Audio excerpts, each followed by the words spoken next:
Durante siglos, la representación de las personas negras en el arte religioso, las películas bíblicas y la educación cristiana ha estado marcada por una profunda omisión. A menudo se nos han presentado figuras bíblicas con rasgos europeos, relegando a la oscuridad a muchas personas negras que en realidad jugaron papeles fundamentales en la narrativa bíblica. Hoy vamos a cambiar eso. Este es un viaje para redescubrir las raíces africanas en las Sagradas Escrituras.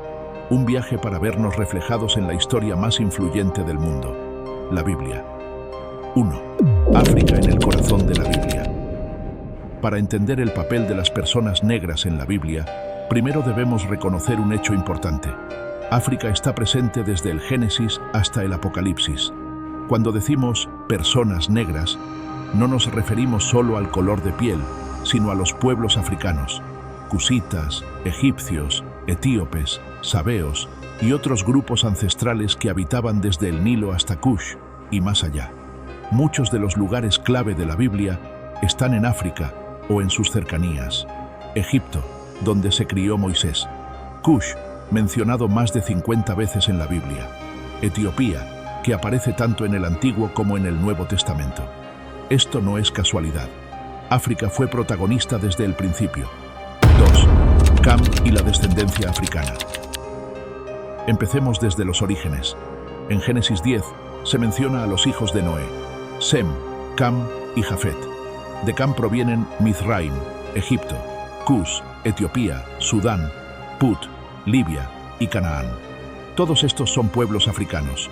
El nombre Cus, por ejemplo, es una referencia directa al Alto Nilo, zona que corresponde hoy a Sudán y Etiopía. Esta región ha estado habitada por personas negras desde tiempos inmemoriales. La Biblia describe a los cusitas como un pueblo fuerte, temido y de gran presencia. 3. Moisés y su esposa etíope. Uno de los líderes más emblemáticos de la Biblia, Moisés, se casó con una mujer cusita. En Números 12, se menciona explícitamente que Miriam y Aarón hablaron contra Moisés a causa de la mujer cusita que había tomado. ¿Por qué esto es importante? Porque la palabra cusita no solo indica su procedencia geográfica, sino su identidad como mujer negra. La reacción de Miriam y Aarón sugiere que su color de piel o su etnicidad fue motivo de crítica. Y sin embargo, fue ella quien formó parte de la vida íntima del gran líder del Éxodo. Además, Dios se enfureció por esa crítica. Como castigo, Miriam fue afligida con lepra, blanca como la nieve. Números 12:10. El simbolismo es potente. Criticaste a una mujer negra y ahora quedas blanca como castigo. 4. Agar, Egipto y la madre del pueblo árabe. Agar, sierva egipcia de Sara, fue la madre de Ismael. Su historia es dolorosa y poderosa. Fue enviada al desierto con su hijo, y allí Dios se le apareció. Le dio esperanza y le prometió una gran descendencia. De ella nacieron los ismaelitas, pueblo que más tarde estaría vinculado con el mundo árabe. Agar fue la primera persona en la Biblia en nombrar a Dios, El Roi, que significa el Dios que me ve. Génesis 16:13. Una mujer africana, una madre soltera, una esclava, pero también una profetisa. 5. El poderoso reino de Kush y su influencia bíblica. El reino de Kush, también conocido como Nubia o Etiopía en algunos textos bíblicos, fue una potencia africana de gran relevancia durante siglos. En el Antiguo Testamento, Kush aparece como una nación rica, fuerte y temida.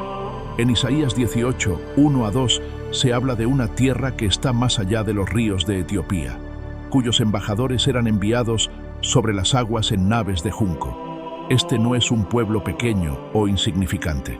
Es un reino con diplomacia, comercio y protagonismo geopolítico. En 2 Crónicas 14:9, un ejército cusita de 1 millón de soldados liderado por Zera se enfrenta al rey Asa de Judá. Esto revela el poder militar de Kush en su apogeo. Además, en Isaías 45:14 se profetiza que los hombres de Kush se rendirán ante el Dios de Israel, no como esclavos, sino como naciones poderosas que reconocen a Yahvé. Esto demuestra que Dios no ignoraba a África, sino que la incluía en su plan redentor. 6. El rey Sabá y la reina de Etiopía.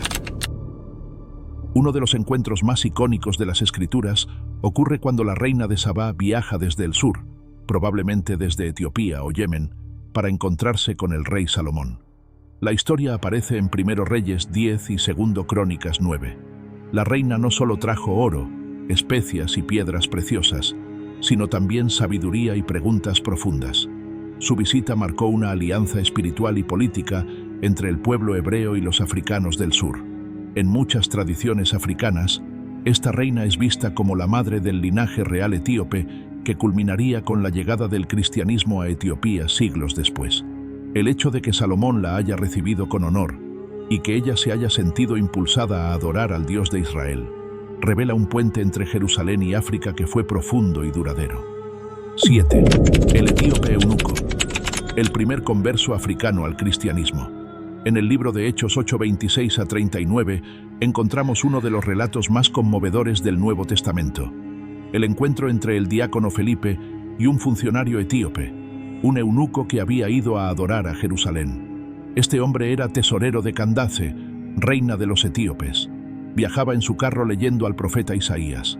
Cuando Felipe le explica que ese pasaje hablaba de Jesús, el etíope responde: ¿qué impide que yo sea bautizado? Inmediatamente se detienen y Felipe lo bautiza. Este acto hace del eunuco etíope el primer converso africano al cristianismo registrado en la Biblia. Esto ocurre incluso antes de que el Evangelio llegue a Europa. No es un detalle menor. El mensaje de salvación alcanzó África desde los primeros pasos del cristianismo, y lo hizo a través de un hombre negro culto, devoto y comprometido con la verdad. 8. Simón de Cirene, el africano que llevó la cruz. En el camino hacia el Calvario, mientras Jesús cargaba la cruz, los soldados romanos forzaron a un hombre a ayudarle. Ese hombre fue Simón de Cirene. Marcos 15:21. Cirene era una ciudad en lo que hoy es Libia, en el norte de África. Simón era africano, y fue él quien, en un momento clave del sacrificio de Cristo, llevó la cruz de nuestro Salvador. Este acto no fue insignificante. Es una imagen poderosa. Un hombre africano participando directamente en el cumplimiento de la redención. Marcos incluso menciona que Simón era padre de Alejandro y Rufo, lo cual sugiere que su familia era conocida entre los cristianos. En Romanos 16:13, Pablo saluda a Rufo y a su madre, que ha sido también madre mía, lo que apunta a una relación cercana. La familia de este africano no solo fue testigo de la cruz, sino también parte activa de la comunidad cristiana. 9. Hombres negros en el liderazgo de la iglesia primitiva. En Hechos 13:1 se menciona a Simeón, llamado Níger, entre los profetas y maestros de la iglesia en Antioquía. Níger es una palabra latina que significa negro, lo que sugiere claramente su origen africano o su piel oscura. Antioquía fue uno de los centros más importantes del cristianismo primitivo. Allí, por primera vez, se llamó cristianos a los discípulos de Jesús. La presencia de un maestro negro entre sus líderes revela cuán diversa era la iglesia desde sus comienzos. También está Lucio de Cirene, otro africano, que formaba parte de ese mismo liderazgo. Esto no era una iglesia exclusivamente hebrea ni grecorromana. Era una comunidad multirracial, impulsada por el Espíritu Santo y abierta a todos. 10. Egipto, tierra de refugio para el pueblo de Dios. Egipto, ubicado en el noreste de África, aparece una y otra vez como escenario crucial en los planes de Dios. Fue allí donde José, vendido por sus hermanos, se convirtió en gobernador del país, Génesis 41, salvando a su familia y a muchas naciones del hambre. José se casó con una mujer egipcia, Asenat, hija de un sacerdote, y sus hijos, Efraín y Manasés, llegaron a ser tribus importantes de Israel. Años más tarde, cuando nace Jesús, Dios utiliza nuevamente a Egipto como refugio. En Mateo 2:13 a 15, un ángel le ordena a José huir con María y el niño Jesús hacia Egipto para escapar de la matanza ordenada por Herodes. Jesús vivió parte de su infancia en África. Esto no es casualidad. El mismo Dios que eligió a Jerusalén como ciudad santa, también eligió a Egipto como santuario para su Hijo. África no fue un simple espectador, sino una tierra que acogió y protegió al Salvador del mundo. 11. El Salmo 68, 31 y la profecía de África en la adoración. Uno de los versículos más citados cuando se habla del lugar de África en la Biblia es el Salmo 68, 31. Vendrán príncipes de Egipto. Etiopía se apresurará a extender sus manos hacia Dios. Este salmo no es solo poesía, es profecía. La imagen es clara. Los pueblos africanos no están lejos del propósito divino. Se acercan a adorar, se apresuran a extender sus manos hacia el cielo. Esta visión profética se cumple con hechos como la conversión del eunuco etíope, la labor de líderes africanos en la iglesia primitiva y el crecimiento del cristianismo en el continente africano hasta el día de hoy. La Biblia no ignora a los pueblos de piel oscura. Los llama, los incluye y los honra. 12. La Biblia y la malinterpretación del color de piel. Durante siglos se han usado textos bíblicos para justificar la esclavitud, el racismo y la marginación. Uno de los más tergiversados es el relato de Cam, hijo de Noé. En Génesis 9:25-27, Noé maldice a Canaán, hijo de Cam, diciendo que será siervo de siervos. Esta maldición ha sido interpretada por algunos como dirigida a toda la descendencia africana, lo cual es falso. La maldición fue para Canaán, cuyos descendientes se establecieron en partes del Medio Oriente, no en África subsahariana. Cam tuvo otros hijos, Cus, Mizraim, Egipto y Fut. El reino de Cus, por ejemplo, es claramente descrito en la Biblia como poderoso, respetado y temido. De ninguna manera la Biblia lo presenta como inferior o esclavizado por mandato divino. Las Escrituras no promueven la superioridad de una raza sobre otra. Al contrario, proclaman que de una sola sangre ha hecho todo el linaje de los hombres. Hechos 17:26. 13. Cristo, un Mesías que vivió entre pueblos de piel morena. Aunque en la cultura occidental se ha representado a Jesús como un hombre blanco de cabello claro y ojos azules, la realidad histórica y geográfica nos dice otra cosa. Jesús nació en el Medio Oriente, en una región donde la mayoría de las personas tenían piel morena, cabello oscuro y rasgos semitas o africanos. Isaías 53:2 dice que no tenía hermosura ni majestad, ni parecer atractivo. No se destacó por su aspecto físico, sino por su mensaje. Y ese mensaje no estaba condicionado por la raza ni por la cultura dominante. Jesús vivió entre egipcios, samaritanos, romanos, africanos y judíos de todo tipo. Su ministerio trascendió fronteras, color de piel y divisiones étnicas. 14. Pentecostés y la inclusión de todas las naciones.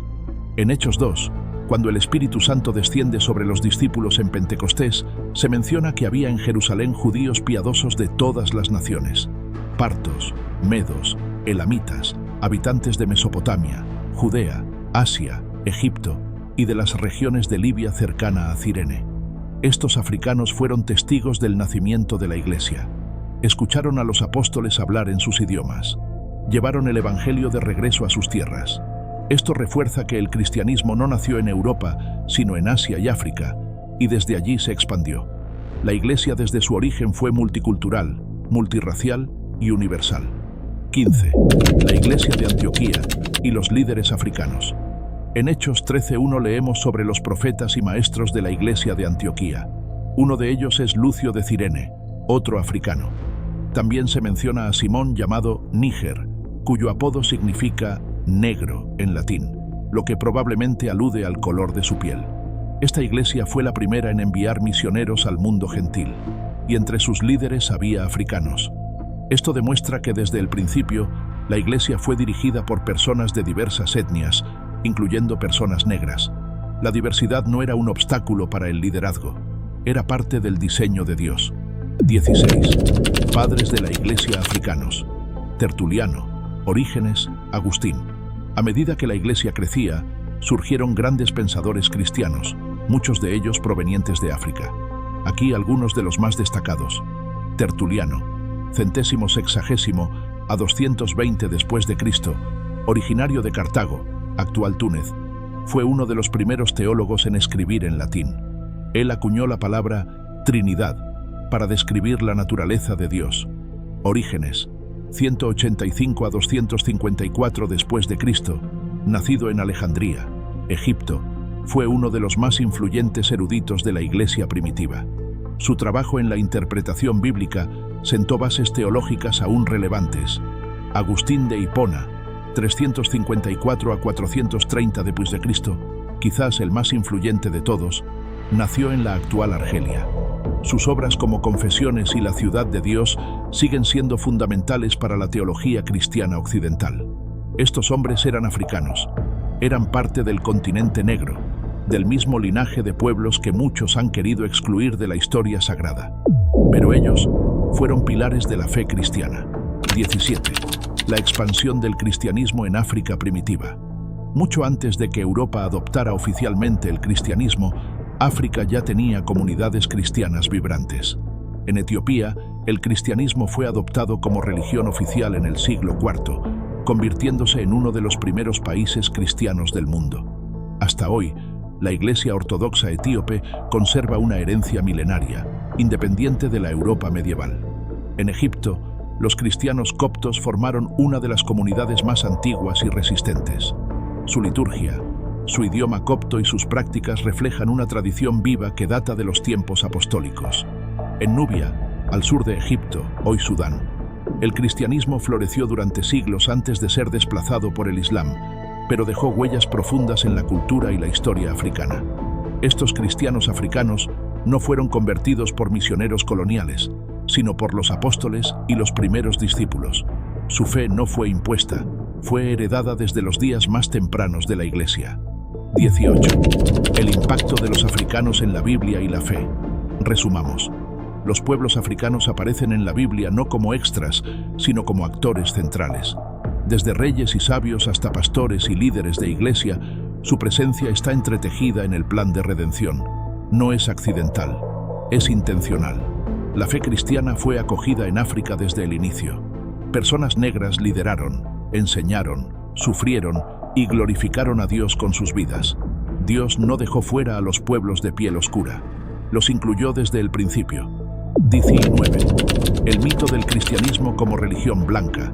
A lo largo de los siglos, especialmente en el periodo colonial, se difundió la idea de que el cristianismo era una religión europea, impuesta a los pueblos africanos. Esta narrativa falsifica la historia. Como ya hemos visto, África fue cuna y columna del cristianismo primitivo. La fe no llegó con los barcos coloniales, sino con los discípulos del Mesías. Fue vivida, pensada, predicada y defendida por africanos siglos antes de la colonización europea. El cristianismo no es una invención europea, ni propiedad de una etnia. Es un mensaje universal nacido en Asia, en Israel, difundido rápidamente en África y luego en Europa.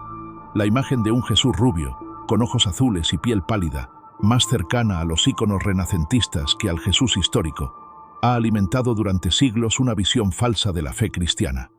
Jesús era un judío del Medio Oriente y probablemente tenía piel morena, cabello rizado y rasgos semíticos, más cercanos a los de un etíope o palestino moderno que a un europeo del norte.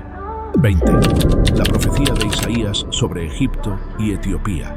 En Isaías 19:19 a 25, Dios declara una sorprendente bendición sobre Egipto y Etiopía. Dice que habrá un altar a Jehová en medio de Egipto y que los egipcios conocerán al Señor. Incluso afirma: bendito sea Egipto mi pueblo, y Asiria obra de mis manos, e Israel mi heredad. Esto demuestra que desde el Antiguo Testamento Dios tenía un plan para las naciones africanas, no como simples espectadores, sino como protagonistas en su plan redentor. 21. El mensaje del Evangelio es para todas las naciones. El mandato de Jesús fue claro: id y haced discípulos a todas las naciones. Mateo 28:19. Desde el principio, el Evangelio cruzó fronteras raciales, culturales y geográficas.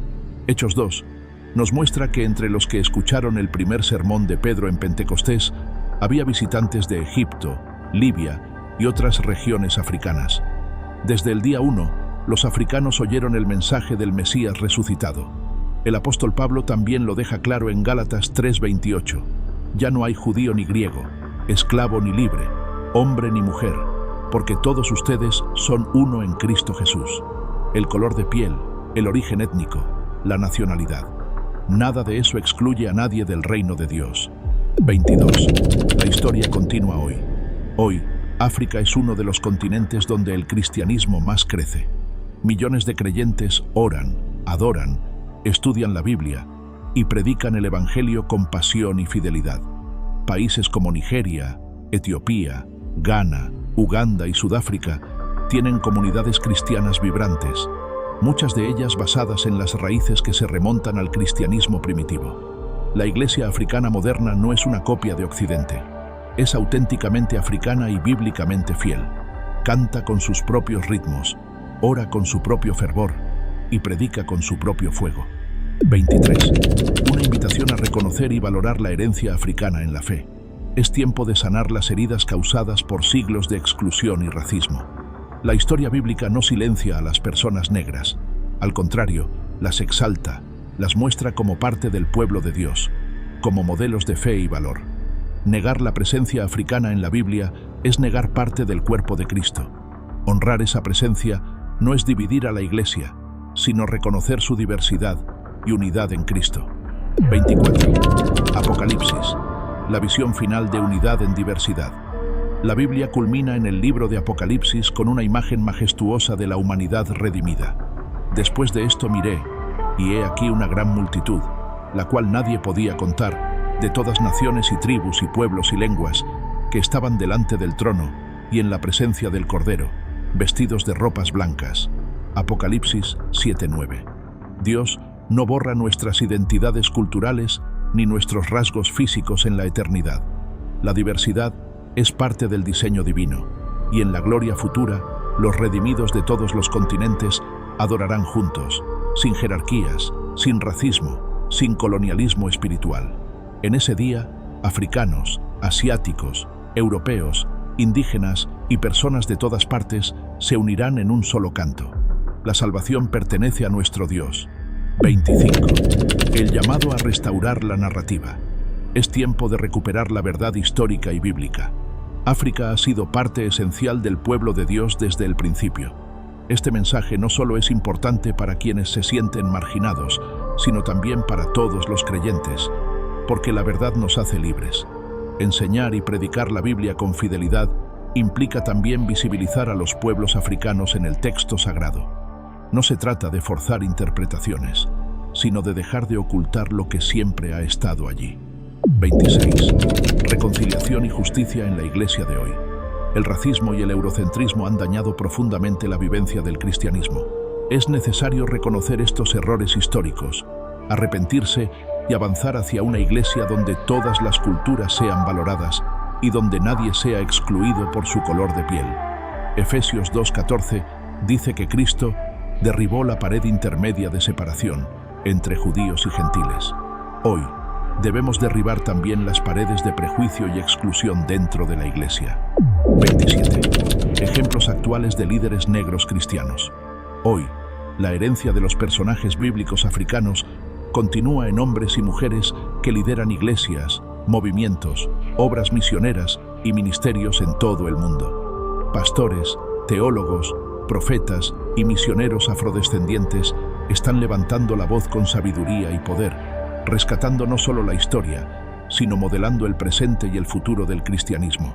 Es hora de que sus voces sean escuchadas, que sus enseñanzas sean valoradas y que sus vidas sean reconocidas como reflejo de la gloria de Dios. 28. Una fe que pertenece a todos. El cristianismo no tiene raza, no pertenece a Europa, ni a Roma, ni a los colonizadores, tampoco a ninguna etnia específica. El mensaje del Evangelio trasciende fronteras y colores. Negros, blancos, asiáticos, latinos, indígenas, todos están invitados a ser parte del cuerpo de Cristo. Todos reflejan algo del carácter de Dios. 29. Conclusión final. Dios no se olvidó de África. Desde el principio, África ha estado presente en el corazón de Dios. Ha acogido profetas, salvado al Mesías en su infancia y dado a luz a pensadores cristianos que cambiaron la historia. La Biblia no es un libro europeo, es una historia global. Y en esa historia, los pueblos negros no solo aparecen, tienen un papel protagonista. Es hora de leer la Biblia con nuevos ojos, no para dividir, sino para reparar, para honrar la verdad y para celebrar la riqueza de la fe que nos une. Dios no se olvidó de África. ni en el pasado, ni en el presente, ni lo hará jamás.